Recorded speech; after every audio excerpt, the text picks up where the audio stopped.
What's going on, guys? It's your boy C Lemons back again with the hacks. In today's episode, we dive into recent changes at Meps that are influencing more applicants to get waivers approved, and the new Pentagon policy that now allows ADHD to squeak through the Meps disqualification process. Stay tuned for what's to come as the military continues to struggle to recruit military top talent.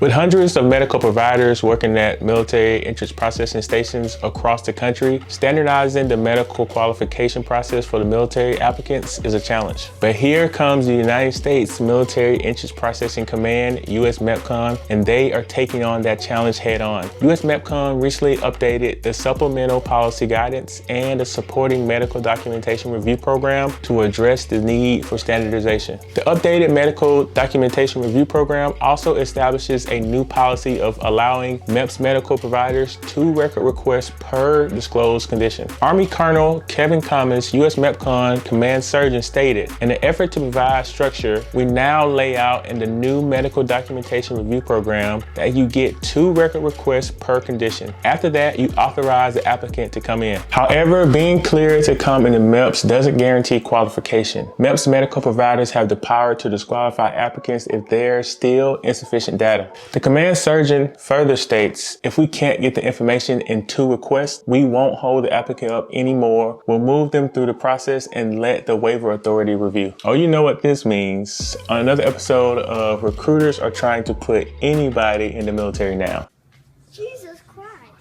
Keep in mind, each branch of service has the authority to grant waivers for disqualifying health conditions. As the United States celebrates the 50th anniversary of the all-volunteer force, USMEPCOM seems dedicated to guaranteeing a fair and uniform process roadmap for applicants. And on top of that, the Pentagon has introduced a pioneering pilot program that could change enlistment processes for up to 38 health conditions. Through the Pentagon's new health information system, they can now identify and evaluate 38 health conditions that previously disqualify individuals from military service. Among the most notable, attention deficit hyperactivity disorder, or ADHD. Over the past 9 months, nearly 900 recruits with the diagnosis have enlisted. For a list of other conditions, check the description section for the full article. According to stripes.com, many of these recruits are still able to join, but the medical waiver process can be time-consuming and inefficient. They aim to streamline the enlistment process for those individuals. Keep in mind, there are certain conditions where recruits must be symptom-free for years before joining. The reason? The goal is to ensure that these time standards do not hinder the individual's performance once they begin basic training. In March, the Defense Department launched Genesis at all military processing stations, a cutting-edge health information system that consolidates every recruit's medical history for electronic documentation. Through Genesis, the Pentagon can monitor recruits for the pilot program, ensuring their success during their typical 4-year enlistment contract. With the implementation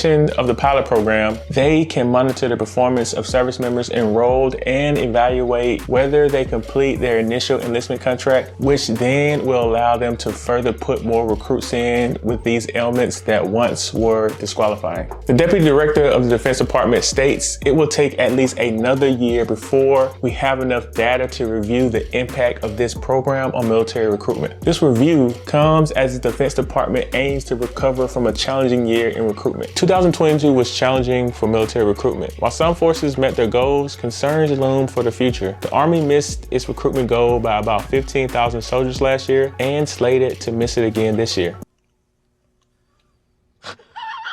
Currently, 30% of applicants are disqualified during the medical process. However, with the medical waivers applied, only 16% are denied. With the pilot program, they can expedite the enlistment process. Faster enlistment means fewer obstacles and fewer chances for potential recruits to lose interest. Rose Thayer of stripes.com stated, "The RAND Corporation published a report in 2021 that looked at whether military recruits who did receive a waiver for ADHD, anxiety, or depression had different outcomes than those without a diagnosis. The think tank found recruits seeking waivers did not have a higher likelihood of dropping out than other recruits." As we end this video, the quest for consistency, fairness, and progress remains paramount. USMEPCOM, with its renewed guidelines and commitment, seem to hear the cries of people that have been affected by the implementation of Genesis. But this may not be what it seems. Write in the comment section what you believe this is all about, because this may not be the answer to the current recruiting crisis. Like and subscribe, and as always, stay tuned for some more military hacks.